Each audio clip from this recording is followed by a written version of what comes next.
Good afternoon, Mr. Secretary General, heads of state and government, distinguished representatives. The word peacekeeping does not appear in the Charter of the United Nations. But for the past 7 decades, our collective ability to maintain international peace and security has often depended on the willingness of courageous UN peacekeepers to put their lives on the line in war-torn countries of the world. Over the years, from El Salvador to Namibia, from Liberia to Timor-Leste, more than 1 million men and women in blue helmets have prevented violence and preserved peace. They have saved lives. They've given societies a chance to rebuild. Through bitter experience in places like Bosnia and Rwanda, we've learned painful lessons and we've worked to do better. Right now, as we speak, more than 100,000 troops and police are deployed around the world, training police in Haiti, promoting stability in Lebanon, protecting civilians in South Sudan. And down the decades, more than 3,300 peacekeepers, as well as many police and civilian staff, have made the ultimate sacrifice. The United Nations and the United States salutes them all. We know that peace operations are not the solution to every problem, but they do remain one of the world's most important tools to address armed conflict.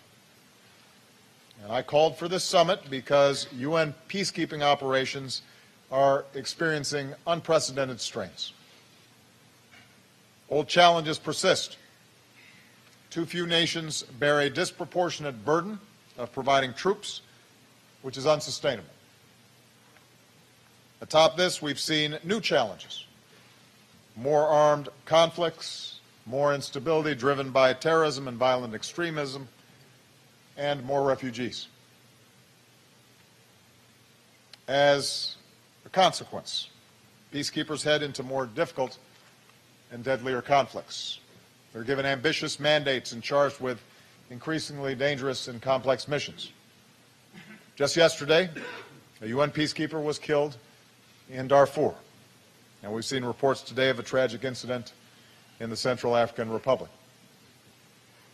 Put simply, the supply of well-trained, well-equipped peacekeepers can't keep up with the growing demand. So we are here today, together, to strengthen and reform UN peacekeeping because our common security demands it. This is not something that we do for others.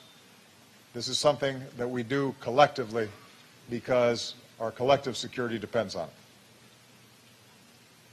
As the largest financial contributor to the UN peacekeeping operations, the United States intends to continue to do its part.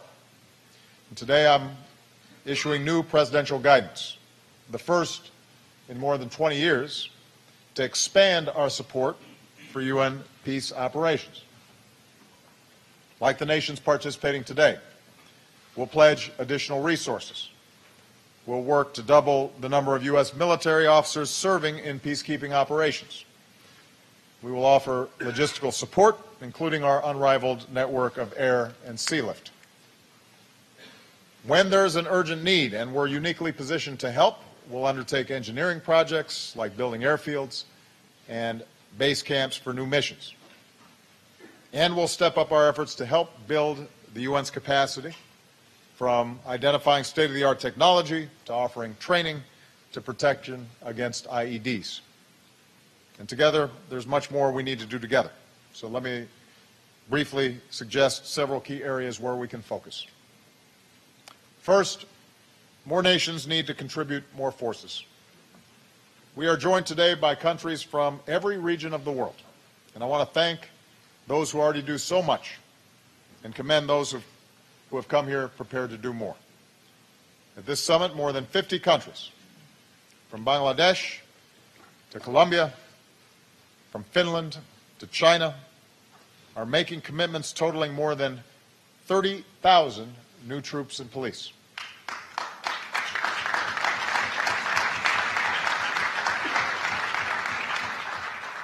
And they're stepping up with critical contributions like medical units, helicopters, and capabilities to counter IEDs, which will help peacekeepers be able to stay safe and succeed in their missions. This all represents significant progress, and over the coming years, I believe more nations can make even more contributions. Second, we need to improve the protection of civilians. Unlike 20 years ago, today's UN peacekeepers have the clear authority to safeguard the innocent, but it is still applied unevenly. That's why the principles and best practices for civilian protection laid out in Kigali are so important.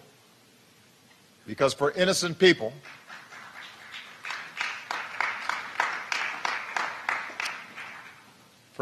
caught in the crossfire in places like South Sudan, the actions of UN peacekeepers can mean the difference between life and death. At the same time, we have to candidly acknowledge that abuse by peacekeepers has to end. I want to be very clear. The overwhelming number of peacekeepers serve with honor and decency in extraordinarily difficult situations. But we have seen some appalling cases of peacekeepers abusing civilians, including rape and sexual assault, and that is totally unacceptable. It's an affront to human decency. It undermines the core mission because it erodes trust with communities. It has a corrosive effect on global confidence in peacekeeping itself. Mr. Secretary General, we commend you for leading on this issue and insisting on accountability. And we know you cannot solve this problem alone. As leaders and as an international community, we have to insist on zero tolerance for abuse. Zero.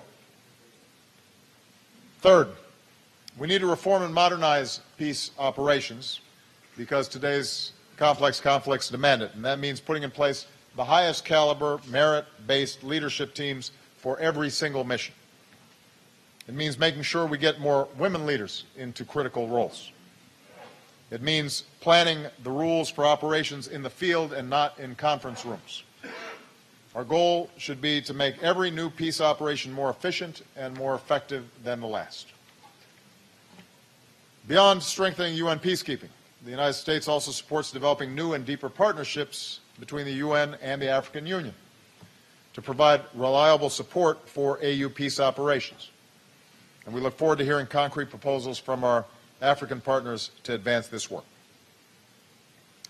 Finally, we need to increase our support of the full range of UN diplomatic tools, including mediation, envoys, and special political missions, which help us to prevent conflicts in the first place.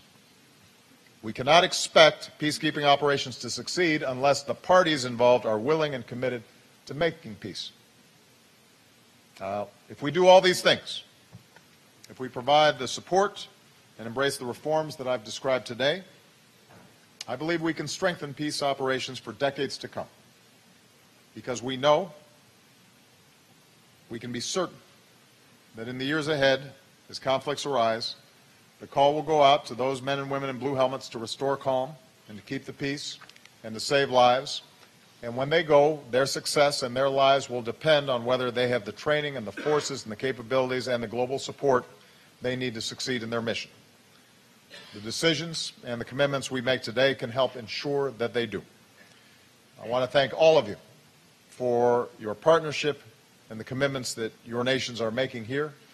We will hear some extraordinary commitments from a number of nations. And we are very proud that the international community has responded to this call in such a significant way. Rest assured that in this critical work, the United States will be a strong partner to all of you. Thank you very much.